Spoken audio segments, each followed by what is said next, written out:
सभी संविधान के पाठशाला के दर्शकों को और बहुजन इतिहास के आरबीएस न्यूज के दर्शकों को आपके मित्र राजकुमार का जय भीम। साथियों, आज हम अपनी संविधान की क्लासेस में एक ऐसा चैप्टर लेके आए हैं जो आप देख रहे हैं कि संसद के अंदर पिछले एक दिन में जो ये संसद का सत्र चला उसमें क्या घमासान हुआ और कौन सा बिल रद्द हुआ जो सरकार नागरिकों को तरह तरह से साथियों भ्रमित करना चाह रही है, जो कि नारी वंदन बिल के नाम से था। ठीक है, मैं आपको ये समझाता हूं कि आखिर रद्द हुआ तो क्या हुआ साथियों। देखिए साथियों, ये 131वां संविधान संशोधन बिल रद्द, जो 131वां जो संविधान संशोधन बिल था साथियों वो रद्द हुआ है। और उस बिल में क्या क्या था जो नारी वंदन के नाम पर, महिला आरक्षण के नाम पर लोगों को तरह तरह से भ्रमित किया जा रहा था। तो साथियों, उससे पहले मैं आपको किताबें तो बहुत सी पढ़ी होंगी साथियों, किताबें तो बहुत सी पढ़ी होंगी। हक और अधिकार जानने के लिए साथियों आपको ये पढ़ना ही होगा, पढ़ने के लिए लड़ना होगा और लड़ने के लिए साथियों पढ़ना होगा। यह है साथियों भारत का संविधान, इससे देश चलता है, देश की पूरी लोकतांत्रिक प्रणाली इससे चलती है। तो मैं अपने चैनल के दर्शकों को केवल इस बिल के बारे में समझाना चाहता हूं, जो सरकार इतना तरह तरह से जनता को भ्रमित कर रही है। और अब तो बीजेपी जो सरकार है, जो सत्ता में बनी हुई है 12 सालों से, वो रोड पर, सड़कों पर उतर गई है इस बिल के लिए। वो कैसे जनता को भ्रमित कर रही है। जनता बहुत, हमारी भारत की जनता बहुत भोली भाली जनता है। वो सुबह से शाम तक जनता इतनी अपने कार्यों में व्यस्त रहती है कि उसको ये नहीं पता लगता कि संसद में क्या। आपने देखा कि किस प्रकार से लोगों को तो राशन की लाइन में, गैस की लाइन में, तरह तरह की लाइनों में लोगों को लगाया गया और इसी लाइनों में लोगों को लगाकर भ्रमित करके लोगों को तुरंत एक ऐसा, ये साथियों षड्यंत्र है। मैं आपको समझाता हूं ये कैसे, ये इतना बड़ा जो षड्यंत्र है, ये सरकार ने कितनी मंशा सरकार की जो फेल हुई है, तो कैसे फेल हुई है साथी।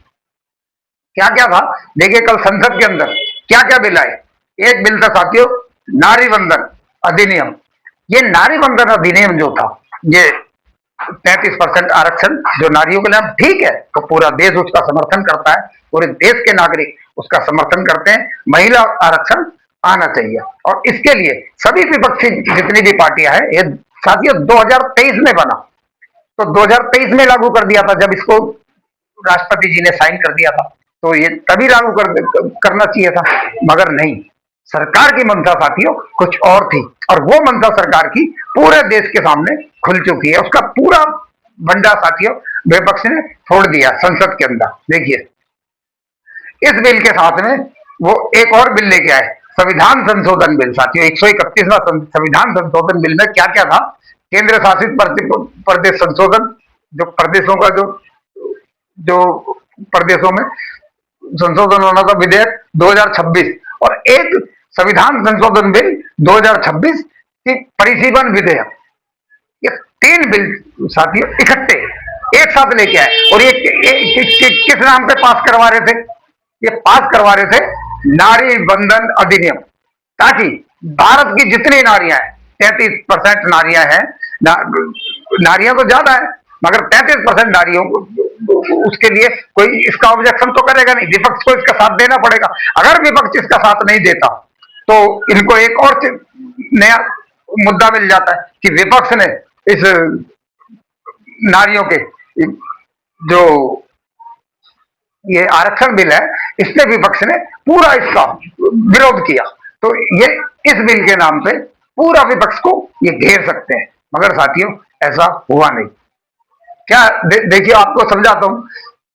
2023 में जो ये बिल आया था नारी वंदन अधिनियम, तो साथियों नारी वंदन अधिनियम 2023 में जब आया था तो क्या कहा गया था कि ये पहले पूरी कैसे देंगे आप 33% आरक्षण महिलाओं को। क्योंकि हमारा कॉन्स्टिट्यूशन, हमारा संविधान बोलता है जिसकी जितनी जनसंख्या भारी उतनी उसकी हिस्सेदारी। तो जब तक जातिगत जनगणना का आंकड़ा नहीं आएगा कि ओबीसी की महिलाएं कितनी है, एससी की महिलाएं कितनी है, या जनरल महिलाएं कितनी है, और एसटी महिलाएं कितनी है, तो ये कैसे 33% आरक्षण दे देंगे। अभी आपने देखा ईडब्ल्यूएस में 10% आरक्षण किन लोगों के पास में गया। तो ये साथी एक षड्यंत्र है, उसको समझना पड़ेगा। हमारी जनता बड़ी भोली भाली जनता है, और भारत तो वैसे ही थोड़ा संविधान की तरफ इतनी लोगों को जागरूकता नहीं है, क्योंकि लोगों के ऊपर से निकल जाता, और हमारा जो समाज है वो और इसको नहीं समझ पाता। तो बड़े आसानी से आपको सरल भाषा में समझाते हैं इस बिल का इतना विरोध क्यों हुआ संसद के अंदर। 543 में से, सॉरी, ये विपक्ष ने इसका समर्थन क्यों नहीं दिया। विपक्ष ने साथियों इसका समर्थन इसलिए नहीं किया कि इन लोगों ने ये उठा रहे थे 2011 की जनगणना के हिसाब से कि जितनी नारी उसमें महिलाएं उसमें आई होंगी, मगर विपक्ष का कहना है कि 2000 जाति की तो जो 2011 की जो जनगणना हुई उसमें किसी जातियां नहीं गिनी गई। उसमें ये नहीं पता लगता एससी की महिलाएं कितनी हैं, एसटी की महिलाएं कितनी हैं, या ओबीसी की महिलाएं कितनी। हम पिछले कुछ दिनों से देख रहे हैं, कुछ सालों से देख रहे हैं कि ओबीसी समाज अपनी जातिगत जनगणना के लिए बहुत जागरूक हुआ है, और पूरे भारत से जातिगत जनगणना की आवाज उठ रही है, ताकि उनको पता तो लगे उनकी जनसंख्या है कितनी। जब उनको उनकी जनसंख्या पता लगेगी तभी तो आरक्षण, वो देश में प्रतिनिधित्व। आरक्षण का मतलब साथियों, आरक्षण कोई भीख नहीं है, आरक्षण है देश के अंदर प्रतिनिधित्व। उतनी नौकरियां भी उनको मिलनी चाहिए, उतनी देश में जमीन भी उनको मिलनी चाहिए, उतना देश के हर चीज में उनको उतना प्रतिनिधित्व मिलना चाहिए। मगर ऐसा नहीं हो रहा। और 27% आरक्षण, अभी आरक्षण मिल के सर साथियों देखिए, एससी को 15% मिलता है, एसटी को 7.5% मिलता है, और ओबीसी को 27% मिलता है, जबकि इनकी जनसंख्या, ओबीसी की जनसंख्या 52% है, जबकि 27% भी अभी नहीं है। ना नौकरियों में है, ना उनके पास देश के संसाधनों में उनके पास उतना वो नहीं है। वो तो 90 के बाद में, मंडल आयोग के बाद में उनका वो चालू हुआ है साथियों। एसटी में भी 7.5%। क्या इतने परसेंट लोग, ये टोटल होता 49.5%, खाली 3 समाज का, एक एससी, एसटी, ओबीसी, ये 3 समाज का 49.5%। फिर भी साथियों 100 में से अगर 49.5 निकालते हैं तो 50.5 ओपन कैटेगरी के लिए, उसमें आप किसको जा रहा है साथियों, वो टोटल का टोटल साथियों जनरल समाज में जाता है। अब ये चीज ना खुले, ये 50% ना खुले, तो साथियों इससे अब हमारा जो जनरल समाज है, क्योंकि हमारा एससी, एसटी, ओबीसी समाज अब जागरूक हुआ है, जैसे जैसे शिक्षा दी गई है, संविधान की तरफ को आया, संविधान उन्होंने पढ़ा, अम्बेडकरवादी लोग जो है संविधान को पढ़ते हैं, संविधान जैसे जैसे उन लोगों ने पढ़ा तो उनको पता लगा कि आरक्षण कोई भीख नहीं है, आरक्षण देश के अंदर प्रतिनिधित्व है। तो अपना प्रतिनिधित्व मांगेंगे क्योंकि देश के नागरिक हैं। आपने देखा होगा कि ये 50% के लिए, अब इन लोगों को 50%, भाई छोटा सा समाज है, जब जनगणना नहीं हुई तो उनको तो पता लगेगा नहीं कि भाई समाज है कितना। इसलिए जातिगत जनगणना आपने, जब से देश साथियों आजाद हुआ, आजादी के बाद से जनगणना तो होती है, मगर एससी कितनी, एसटी कितनी, ओबीसी कितनी, वो किसी को पता नहीं लग पाता, और ना ही उसके आंकड़े सार्वजनिक किए गए हैं साथियों अभी, क्योंकि लोगों को हमेशा ऐसे ही भ्रमित रखती हैं सरकारें। ये 50.5 है, इसमें से 10% ही ईडब्ल्यूएस के नाम पे ले गए, कोई बात नहीं, फिर भी 40.5% बचा हुआ। 40.5 में अब एक छोटे समाज को अब 40% पूरा आरक्षण, क्या पूरा संसाधन उनके पास है, तो इसको कैसे, ये अब जनता जब जागरूक हुई है तो अब इनको कैसे, अब ये बौखलाने लग गए कि भाई ये तो सारा का सारा जनगणना हो जाएगी, तो उसके हिसाब से इनको प्रतिनिधित्व देना पड़ेगा, नौकरियों में भी देना पड़ेगा, हर चीज के अंदर देश के संसाधनों में सब में देना पड़ेगा। तो इन्होंने 33% का जुमला साथियों और फेंक दिया। 40% में से 33% और निकालो, कितना बचा साथियों, 7.5%। यानी इनकी जनसंख्या, इन्होंने अपना आंकड़ा खुद ही दे दिया कि इनकी जो जनसंख्या है 3 समाज की, वो जनसंख्या 7.5%। तो अब ये तो उससे पता लगेगा जब जातिगत जनगणना होगी तो भाई जातिगत जनगणना में भी इन्होंने कुछ ऐसा घपला कर दिया कि उसमें से ओबीसी का सबसे बड़ा हाथी जैसा समाज पूरे देश का, जिसका प्रतिनिधित्व नहीं, उसका हर सब कुछ उन्हीं का, देश के अंदर राज उनका होना चाहिए, मगर नहीं। क्या कारण? आज एससी से भी पिछड़ा हुआ है ओबीसी समाज, इसीलिए कि वो अपने हक अधिकारों के लिए साथियों जागरूक नहीं है और ना ही शिक्षा की ओर वो जाने को एग्रेसिव होता है। उसको तरफ धर्म की तरफ वो उसको खींच लिया जाता है। जातिगत जनगणना क्यों जरूरी है? जातिगत जनगणना इसीलिए जरूरी है साथियों कि तभी तो पता लगेगा आप कैसे प्रतिनिधित्व दे सकते हैं। मान लो मैंने कुछ कोई भी चीज देश के संसाधनों के अंदर अगर किसी को बांटनी है, जब तक उनकी जातियां नहीं पता लगेगी, एससी कितना, एसटी कितना, ओबीसी कितना और जनरल कितना, तभी तो आप बंटवारा कर पाएंगे। मान लो ये 10% है तो 10% मिलेगा ना, ये 15% है तो 15% मिलेगा, कोई 52% है तो उसको 52% मिलना चाहिए ना, उसको 27% क्यों मिल रहा है?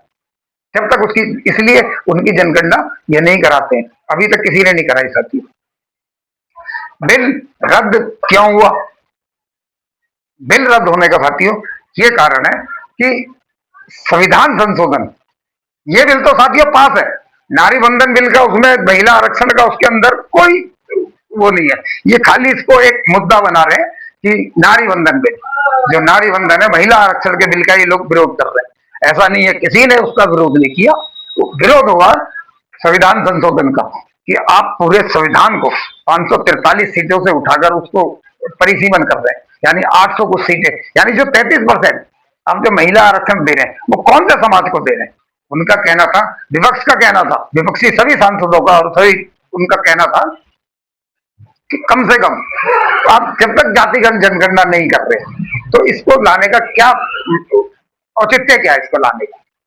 आप कैसे जनता को कैसे समझाएंगे और कैसे उनकी, जो इतने सालों से जो दबे हुए लोग हैं वो अभी भी उनको प्रतिनिधित्व तो नहीं मिल रहा देश के अंदर। इसीलिए साथियों जातिगत जनगणना का संसद में बोलने के बाद भी, अभी आप देख रहे हैं उस बात को भी 2 साल हो गए, अभी तक जातिगत जनगणना का ये अभी होनी शुरू हुई है, वो भी हमारे गृह मंत्री जी ने बोला संसद के अंदर कि मकानों की गिनती कर रहे। अरे मकानों से क्या मतलब है? आदमियों की गिनती करो आप, प्रतिनिधित्व आदमियों को देना, मकानों को प्रतिनिधित्व नहीं देना। तो ये साथियों भ्रमित करने के लिए लोगों को तरह तरह से उलझाते रहेंगे। तो मैं आपको बड़े आसानी से इस चीज को समझ रहा हूं, ये बिल रद्द क्यों हुआ। ये संविधान संशोधन, इसके लिए संविधान संशोधन करने के लिए साथियों 2/3 बहुमत चाहिए होता है, यानी 543 सीटों में से कितनी है? सत्ता के पास कितनी सीटें हैं? सत्ता के पास सीटें हैं साथियों 293 है, 2 सीटें कम, पर सब मिला जुला के एनडीए के पास में 293 सीटें हैं। पर चाहिए कितनी? इसके लिए चाहिए थी 360 सीटें। तो फिर भी इसमें से वोटिंग पे 298%, सॉरी 298 इनको वोट मिले और विपक्ष को जो वोट मिले, इनको 298 वोट मिले। 298 में फिर भी 54-55 वोटों की कमी रह गई साथियों, और जो कमी रह गई उसके लिए ये बिल गिरा। बिल कौन सा गिरा? बिल नारी बंधन अधिनियम बिल नहीं गिरा साथियों, वो तो 2023 में लागू हो चुका था। लागू नहीं हुआ, पास हो चुका था, राष्ट्रपति जी के साइन हो गए थे, मगर इन 2 बिलों के अंदर पूरा इन्होंने षड्यंत्र जो था, ये नारी बंधन के नाम पर ये लोग सबको भ्रमित कर रहे। तो मैं इसीलिए मेरे को ये बनाने की, आपको समझाने की और बनाने की आपके लिए वीडियो लाने की जरूरत पड़ी कि हमारा समाज जो है, हमारा समाज इतना बेचारा समझता नहीं है, और कानूनी फंडों को और लोकतांत्रिक फंडों को, संसदीय प्रणाली को, उनको बेचारा को सुबह से शाम तक इतने व्यस्त रहते हैं लोग हमारे कि वो इतना समय नहीं दे पाते कि वो किस षड्यंत्र के अंदर दिन प्रतिदिन फंसते जा रहे हैं। अभी आपने देखा नोएडा के अंदर मजदूरों को किस प्रकार से लाठीचार्ज हुआ साथियों, और क्या वो देश के नागरिक नहीं है? आप बताइए मेरे को कमेंट करके, क्या वो देश के नागरिक नहीं है? उनको भी नक्सली और खालिस्तानी जो भी किसी ने भी सरकार के खिलाफ आवाज उठानी चाहिए। लोकतंत्र है ना, भारत एक लोकतांत्रिक और संवैधानिक देश है। इसमें तो नक्सली कहां से आ गए? अगर मान लो नक्सली और सभी देश के आदमी, किसान, खालिस्तानी, छात्र, टुकड़े टुकड़े गैंग, फिर बेचारे, फिर छात्रों ने आंदोलन किया, अपनी परीक्षा जो उनकी लीक हुई उनको भी देशद्रोही, हिंदू विरोधी, तरह तरह के नामों से उनको नवाजा गया साथियों। चलो वो भी फिर लाठियां बजाएगी, देश के हर आदमी के ऊपर लाठियां पड़ रही है साथियों आज। तो अभी भी क्या आप लोगों की समझ में नहीं आ रहा है कि ये पॉलिटिक्स ऐसी होती है? ये राजनीति नहीं है साथियों। ये देश को, ये आपको, आप लोगों को, हर आदमी आज आप देखेंगे, हर आदमी आज लाइनों में लगा हुआ है। कोई गैस की लाइन में, कोई राशन की लाइन में, कोई पेट्रोल की लाइन में, कोई किसी की लाइन में, कोई किसी लाइन में। लोगों को इतना बिजी कर दिया गया कि वो संसद की तरफ को ध्यान नहीं दे पाए। इसलिए साथियों, हम लोग जो भी जागरूक लोग हैं, वो आप लोगों के लिए, अपने समाज के लिए वीडियो बनाते हैं और इतनी आसानी से आपको समझाते हैं कि हमारे समाज के दिमाग में कुछ आ सके और वो जब लोगों को जवाब देना सीख सके कि कौन आपके लिए अच्छा कर रहा है और कौन आपके लिए बुरा कर रहा है। साथियों, देश आपका है, इस देश के आप मालिक हैं। इसमें कोई सरकार, कोई आपसे ऊंचा नहीं है, क्योंकि इस वोट को डालकर आप ही इस सरकार बनाते हैं। आप ही बताइए मेरे को कि आपके द्वारा बनाए गए आदमी, किसने, सरकार कौन चुनता है? नागरिक चुनते हैं ना। नागरिकों के द्वारा बनाया गया, जो कोई भी है ऊपर बैठा हुआ है, जो प्रधानमंत्री है, चाहे गृह मंत्री है, चाहे कोई भी मंत्रालय है, वो सब जनता ही बनाती है ना। वोट डाल के जनता बनाती है ना। और वही आपसे नागरिकता का फरमान मांगे। अभी क्या हो रहा है आपने देखा बंगाल के अंदर, 5 राज्यों के अंदर जो चुनाव है, क्या कारण था कि ये बिलों को संशोधन, संविधान संशोधन करके, ये केंद्र शासित प्रदेशों को सब में संशोधन करके और नारी बंधन अधिनियम के नाम पे संसद के अंदर लाया गया। और अब जब 5 राज्यों के अंदर चुनाव हो रहे हैं तो इस समय लाया गया। तो साथियों, ये आपको समझने की जरूरत है। ये क्या है, चाल है, क्या है, वो आप मेरे को कमेंट के अंदर बताइएगा। और वीडियो आपको अच्छी लगे तो ज्यादा से ज्यादा साथियों लाइक करिएगा और शेयर करिएगा और चैनल को साथियों सब्सक्राइब करिएगा। साथियों, हम इस चैनल पर अपने संविधान की पाठशाला पे ज्यादा वीडियो नहीं डाल पाते, क्योंकि इतने संसाधन हम लोगों के पास नहीं है। फिर भी हम मेन मुद्दों पर अपनी क्लासेस लाते रहते हैं और आशा करते हैं कि आप लोगों को कुछ समझ में आएगा। जय भीम, जय भारत, जय संविधान।